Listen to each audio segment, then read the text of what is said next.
Hello everyone, welcome back to Black Heaven, the extended demo. Let's go ahead and continue. The door opens and Rue's surprised face appears on the other side. Oh, hello Uzo. What brings you here? I was looking for some help with my coursework. I feel like it's getting a bit over my head. Sure, come in. We can talk more about that. You walk into her office and find her desk stacked with papers and books. A lone black chair faces it, apparently reserved for students. Along with the familiar low table and two chalkboards is a bulging sack made of colorful fabric in the corner. Rue pushes aside some stacks of paper and rolls up a few scrolls to clear space on her desk, then sits down and folds her hands in front of her, looking at you expectantly. You ease yourself into the chair on the other side of her desk. Your memory of your earlier awkward conversation with Rue returns to you. She seems like a nice person, but you're not sure if she'll be able to help. So, I'm learning about the soul-body matrix, and I can't figure out what the meeting place between body and soul, how it works. Rue's eyes light up.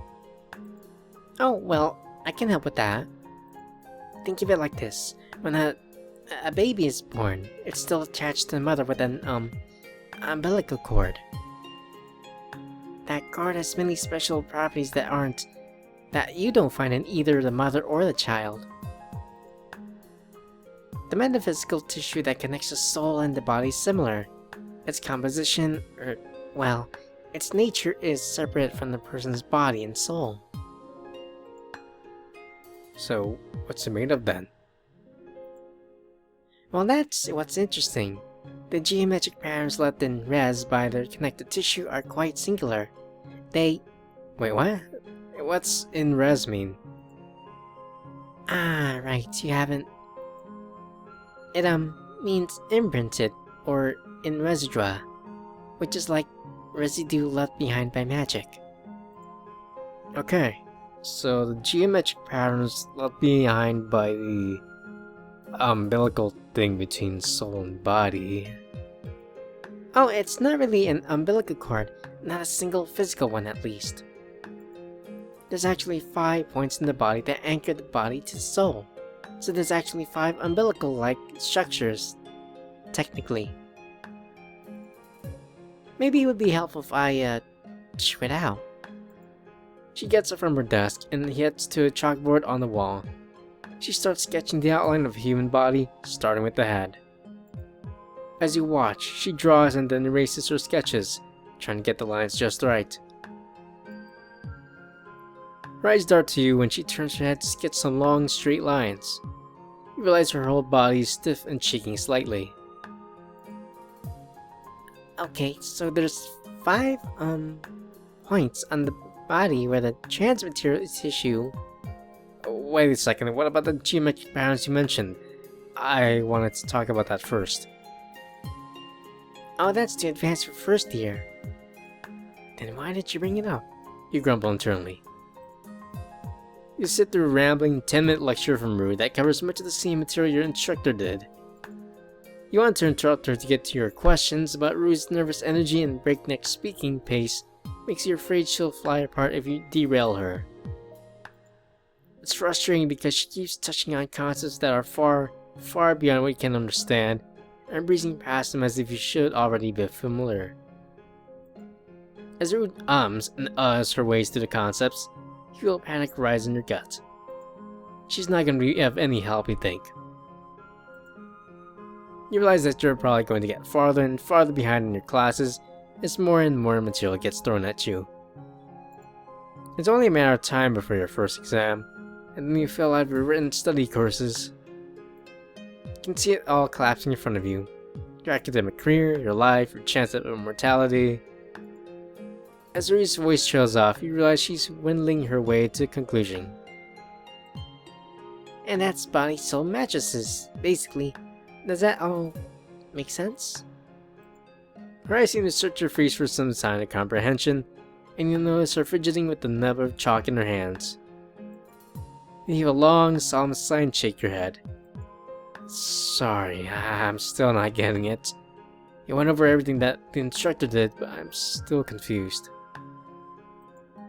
Rue opens her mouth, then lets out a shuddering breath. Her shoulders drop. Okay, I can, work through this with you again, if you want. I don't think that's gonna help. The way you teach is just like the other instructors. It's like a big tangle of advanced stuff and basic stuff.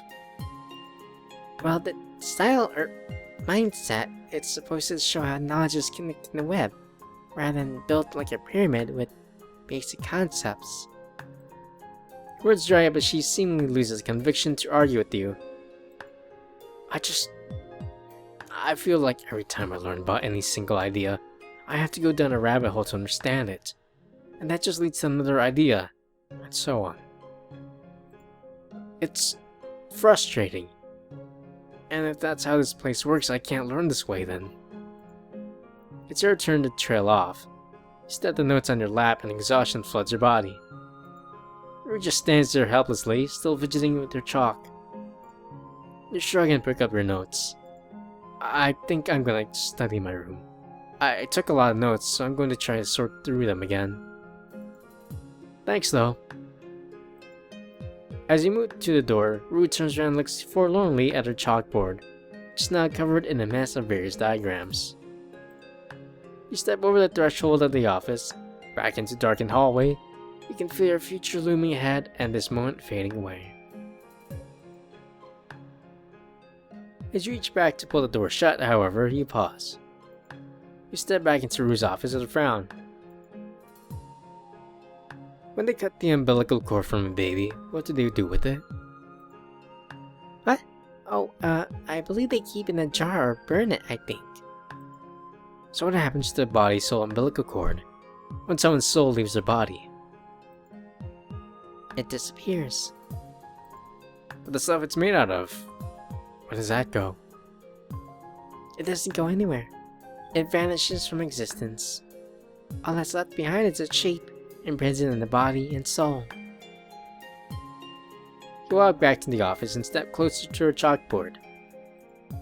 The magical pattern of the body-soul umbilical cord is sketched in the top corner. A circle with 3 circles nested in it, and even more circles within those circles. Once it's severed, it shatters the soul. At least the part of the soul where we recognize as ourself. That's why ghosts act so strangely. Their sense of self has been shattered. It's one of the great mysteries of metaphysics, actually. How do these intangible threads that hold together our souls just vanish? You don't know?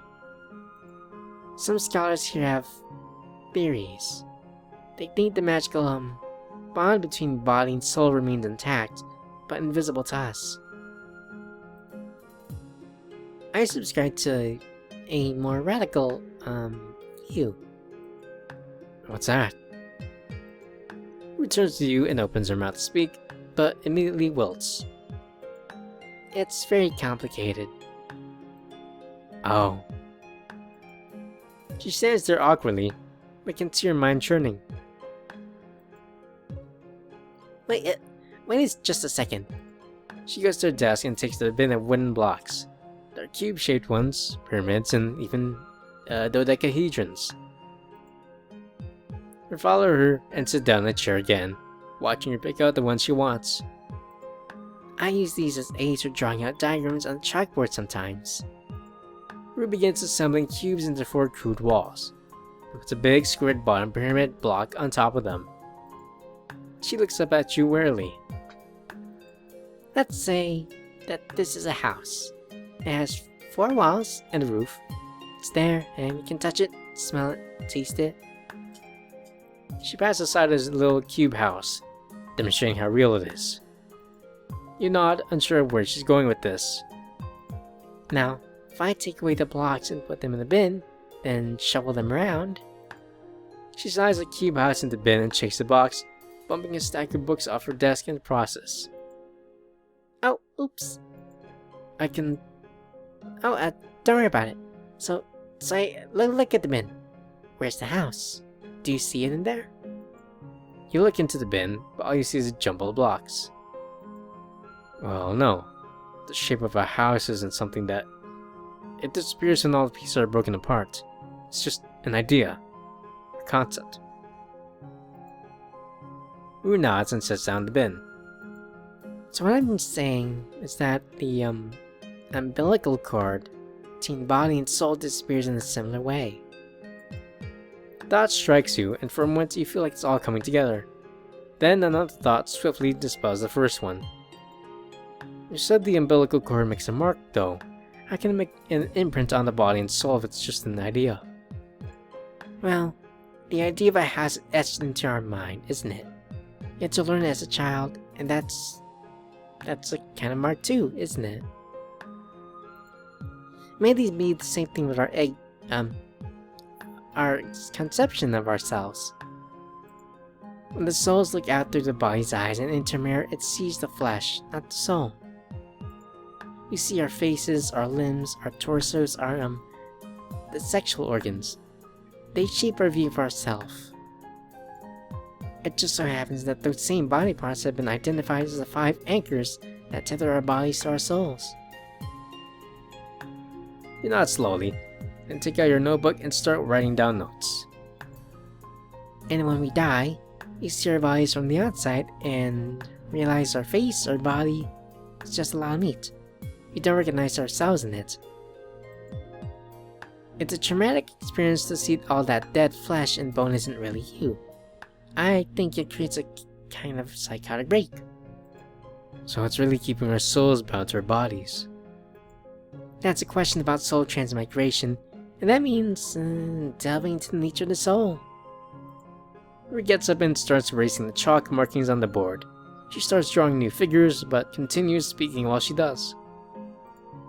While she walks you through more and more abstract concepts with the body and soul, you start seeing the hazy outline of how one subject connects to another. You stop her a few times to ask questions from her courses, and she slowly, arduously breaks each of the problems down to the basics.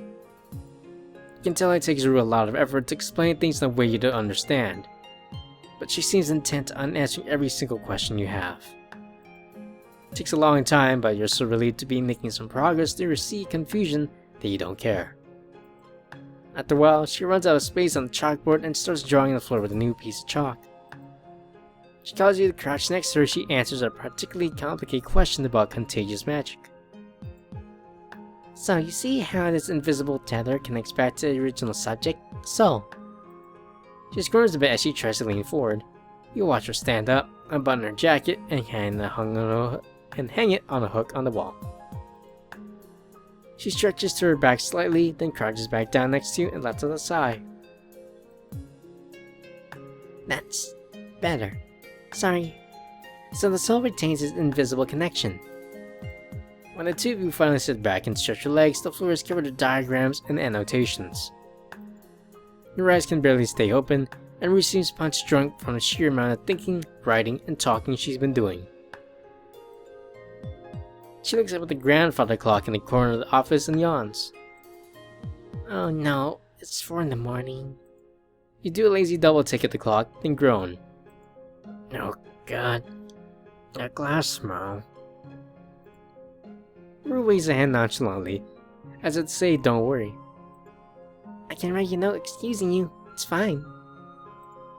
But I don't want to miss a whole day of goddamn lectures. I just got my head above water with... You stop as you realize you just cursed in front of your mentor. You look over at Rue, sitting against the wall. She smiles a little at your embarrassment, but quickly hides it behind a hand. I admire your studiousness. Either way, it's your choice. You can already see Rue slowly drifting out to sleep. You groggily gather your notes, new and old, then shuffle them into a pile. Alright, I'm gonna get going. Rue raises a hand in farewell before it flops her jet lap again. Okay. Good night. Good work. The next day you had to wake up at 8 AM to get out to martial arts training. It was absolutely hell. It was cold and windy when you left your housing, which made your headache and dehydration even harder to ignore.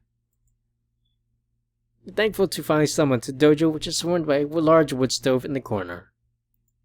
Instead of stretching, you spend minutes before class leaning against the wall near a stove, trying to store up enough strength to continue on. When class begins, you realize in horror that today is going to be solely focused on physical conditioning. You and the other junior students are instructed to take wide stances, stretching your legs as if you were riding horses. A squad of senior students begins walking down the line, setting a brick on the tops of each junior's thighs. Out of the corner of your eye, you see the senior students pressing down on students' shoulders, making sure their thighs are horizontal to the floor. Your legs have already begun to ache, and you groan internally at the thought of holding this position for more than a few minutes. When one of the senior students kneels down to balance bricks on your legs, you realize that it's Izagi. She presses down on your shoulders, forcing you deeper into stance, but instead of walking away, she stands in front of you. You glance to your left and see each junior student is being watched by a senior student. 15 minutes. Starting now. If your bricks fall, your time starts over. You feel the words crushing your soul into a small, dry lump. 15 minutes? I can barely even imagine lasting 5. Izagi stares at you with her hands behind her back as the strain on your legs builds. It's almost as if her gaze has a weight of its own. You glance down the line, see the solemn, determined faces of your classmates. Each one is staring into the stomachs of their seniors. You grit your teeth and tighten your body. Maybe if you can tense your body hard enough, you can hold on. Relax. It'll hurt your muscles. Izagi's words are sharp and matter of fact. You sigh and loosen your body, but one of the bricks begins to teeter. You shift your foot to try to get the brick on balance again, but slides off and clatters to the floor. Izagi immediately leans down and sets the brick back on your leg. Then she goes back to Sphinx-like staring. You last for about 3 more minutes before you stand up and send the brick clattering to the floor again. You stretch your legs and try to massage the stiff muscles as Izagi picks up the bricks. Again. Come on. Listen, I was with my tutor until 4 in the morning last night. I didn't get enough rest for this. I can never vouch for me. She offered to write me a note, so... Izagi just stands there, holding your brick in each hand. In extreme conditions, your body finds hidden reserves of strength. You can make it if you're determined enough. You silently look around. Everyone is still holding stance. None of them have dropped the brick. You squat down again and grimace. Izagi presses you lower, then sets the bricks on your thighs once more. You immediately feel the pain building in your legs again, but you try to drown it out in your head. You let your mind wander itself down to exhaustion. You feel the ache become more distant, but it's not completely gone. You're still conscious of Izagi's gaze on you, so you close your eyes. You start to feel your mind drifting towards sleep, but you keep a tenuous grip on the thread of consciousness. You wonder how muscled your legs are going to be at the end of this. You wonder how muscled Izagi's legs are by now. You wonder if her entire body is covered in muscles. You wonder what the contours of her body look like beneath her uniform. You realize you're falling backwards once you pass the point of no return. Your gut tightens, and you screw your eyes shut even tighter as you wait for the impact. Your back collides with the hard wooden floor, then your head.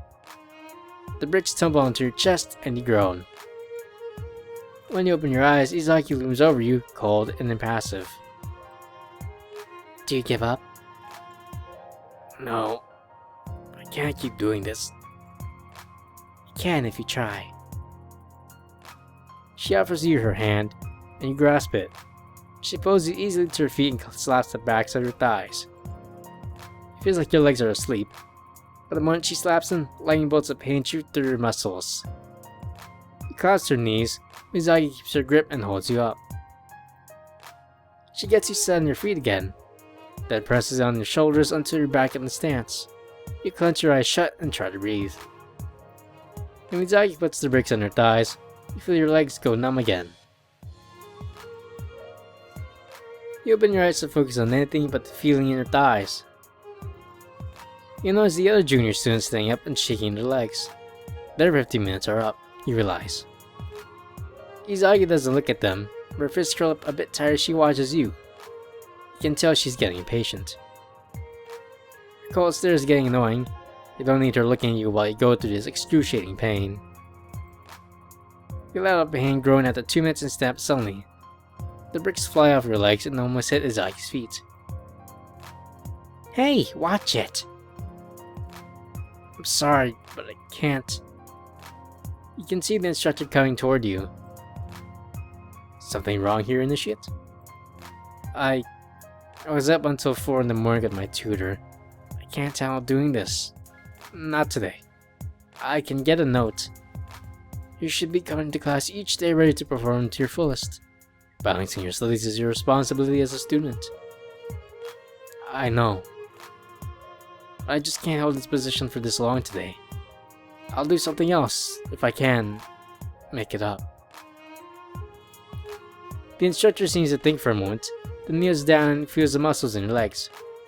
His grip is rough but precise. When he stands up, he looks at Izagi. He appears to have strained his hamstrings. What would you recommend, Initiate Izagi? Her response is immediate, as if she's been holding on to it for a while. Stretches, then a short run. Very well. Take Initiate Uzo on a 1-mile run around campus. The instructor turns back to you. You bow to him and mumble thank you. When he walks away, you're left with Izaki glowering at you. Let's go. She leads you outside, where it's as cold as ever. Izaki starts to stretch in silence, and you follow suit. After a few minutes, you feel your legs become a bit less stiff and painful, but you know you'll still be slow on the run. Alright, let's get this over with. Izaki starts to jog down one of the paths cutting across the campus, and you fall behind her. Soon you've almost caught up with her, though she always seemed 1 or 2 strides ahead. Could you slow down a bit? You get no response, and Izagi doesn't slow her pace. You jog in silence for a while, feeling your legs return to normal. You pick up your pace, sucking more cold air into your lungs.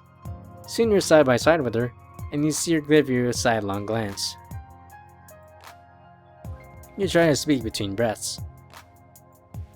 I get the feeling you're fed up with me. Izagi says nothing. She just keeps jogging. You strike me as a solitary type. Someone who doesn't like working with others. Izagi speaks easily, as if talking and running at the same time is second nature. I work fine with people. I just don't like being held back. It's kind of funny because I always get the feeling not many people can keep up with you. Not many people are like me. I've learned not to be disappointed. No. You seem pretty disappointed. No. Just annoyed. Are you going to talk the whole time? No, I need to breathe. You run on in silence. You try to keep pace with Izagi, but she slowly pulls ahead of you. The path takes her to the west side campus, at an enclosed circle of buildings and alongside a shallow river. Suddenly she veers left and heads toward the river. She jumps out the bank and hits the sand running, and dashes across a series of stepping stones in the water to a stony island in the center of the river. You hesitate at the bank, and Izagi turns around to face you. The mist hovering above the river shrouds her in white fog. She cups her hands around her mouth and shouts at you. Head back to the dojo. I'm going to do some of my own training. Has it been a mile already? She shakes her head. You drag your hand down to her face, feeling exhaustion eating away at your resolve. Izagi is trying to lose you. She expects you to turn back and give up. to parents and everything about her. She thinks you're pathetic. You slide down the bank and walk up to the river. The river is only about 3 feet deep, but you can tell it's ice cold. The stepping stones look dark and slippery, but they're flat and well worn, as if they've been tread on many times. You shoot Izagi one more glance. She's still standing on the island, watching you. You leap onto the first stone and feel your foot find purchase on the smooth face. Immediately swing your ladder leg forward. Your nurse carries you across 1, 2, 3 more stones, so you're halfway across. As soon as you land on the 4th stone, however, your leg folds in on itself and you stumble sideways, crashing into the water with your shoulder. Freezing water hits you like solid bricks, and you immediately scramble to get your legs under you. In your single-minded desperation to get your face out of this freezing river, you push yourself downward so you feel like your feet touch the bottom. Then you jump up with all your might to reach the surface. Your head, shoulder, and chest break into chilly air. You find yourself staggering across the river up to your stomach in icy water. You trudge forward, one every step at a time, until you're standing on the rocky shore in front of Izagi. You wipe the water from your eyes and gasp for more air, but you refuse to look away from Izagi's blurry face. You can hear her blow a short burst of air through her nose, as if she's amused. You're going to get hypothermia. Yeah. I'm being serious. Your body's core temperature is going to be dropping low enough for hypothermia. You shrug and raise your arms helplessly. Your teeth are chattering uncontrollably. Sounds bad. Do you know the best thing for fighting hypothermia? You slowly shake your head. Running. You stand there and weigh your options. Feels like you've been punched in the gut 4 times since you woke up today. It doesn't look like it's going to end anytime soon, so why not put your head down and just slog through it? Fine, let's go. Back to the dojo. When you and Izagi make it back to campus, you're in your wet shirt and jacket tied around your stomach and your toes are bare to the cold. Your pants are tied around your waist, with a trunk of the fabric covering the front of your underwear. Some people stop and watch you and Izagi pass, but you're too exhausted to care about being ridiculed. By the time you get back to the dojo, class has already ended and the room is empty, so you and Izagi head to the stove in the main room. The warmth of the dojo is heavenly. The stove is almost enough to bring feeling back to your fingers. How do you feel?